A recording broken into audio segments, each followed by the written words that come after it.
It's a blog, so it's not a book. It's not like an app a teacher could use.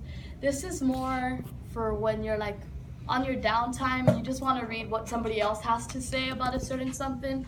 She talks about many different things, which I'll get to it soon. So it's Free to School in middle school. So it's a blog from a teacher in Cypress, Texas. So it relates to us because it's a teacher in Texas, not in another state. So she kind of gets, I guess, the same cultural background, the same behaviors from students. So I think we could relate more to her. That's her website, Free to School in middleschool.blogspot.com. So it can be obtained with anything that has internet connection, iPads, iPods, tablets, Androids, pretty much anything. It is free, and there's a comment box so you get to see what other teachers feel about what she talks about, which you'll see soon. It is used for just getting advice, ideas for your own classroom, even communicate with other teachers. Like I said, there's comment boxes. She also, it's her own blogs and by year, and on the bottom she has her like people she follows with blogs. So she's a science teacher, then she follows a social studies teacher, ELA teacher, things like that. So you get to see a lot of different feedback. I chose this because it's engaging. I'm not a huge reader, and I know I should be, but I'm not. So I'm always on my phone scrolling through things, so I found this more engaging. So I can relate to this form of media. It's easy to navigate, it's really simple, it's inviting, it's just really cute, you know, it's a cute teacher, all the happy stuff around it, and it's good to hear from a real teacher. So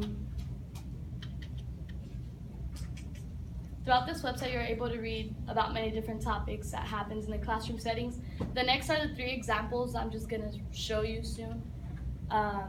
So it's tips for a first-year teacher. She called herself a survivor because obviously you're just stressed and oh my gosh, what do I do about this? So it's she gives 10 tips on what to do, how to dress, how to talk, how to run your classroom, just how it runs more smoothly. Things as a teacher I never want to say, and this goes with just saying negative things in the classroom, things that you might not think are bad, but things that you say and kids will hear and take it in the wrong way. So she kind of covers, I think, 5 different things.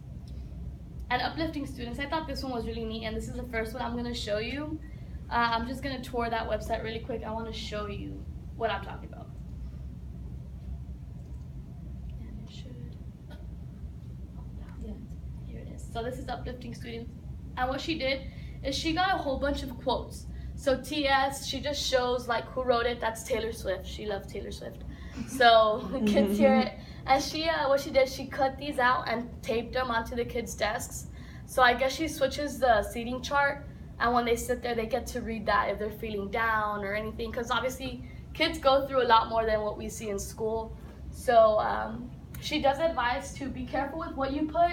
You don't want to put things that say, let go of da-da-da-da, because it might make kids assume, okay, suicide or something, you know? So you just have to be really careful with what you're putting, something general that's like unharmful, yet uplifting. So this one, I want to show you what we're talking about is a first-year teacher resource for that. It should be in August. Oh, these were all the blogs she has posted since 2013 all the way to 2015. And then the bottom is her blog list of teachers she selected. That's what I talked to you earlier about. So these were the 10 tips I was telling you about. And she put to dress sternly, not like never dress in bright colors, but as you begin, you want to dress more professional. So students, you can get that respect first, and then you could go into all the colors you want. Find your scary teacher voice, and she says, not mean teacher, just something stern that kids will respect.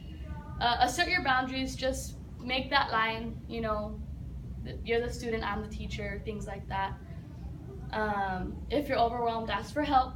So she pretty much just says, ask your team teachers, your administrators, anybody, just ask. Don't feel like you're alone, because there's a lot of other teachers that have been first-year teachers before you have. So they'll have the answers for you. And don't worry if you don't fit in right away. Like I said, you're a first year teacher, you're gonna feel like a little oddball maybe.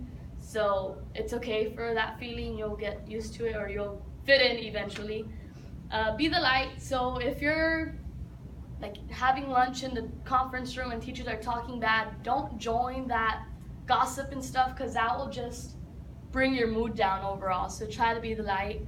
Find a way to love every child. Like we said, loving every child it could be impossible for those unlovable child. You just have to learn to love them and take care of them, and you're just gonna find a special thing in every student.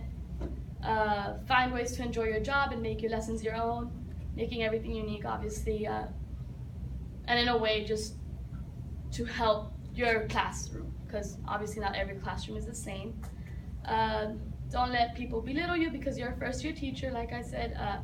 Try not to take into that gossip and things like that, and build relationship with these kids. We've heard that time and time again.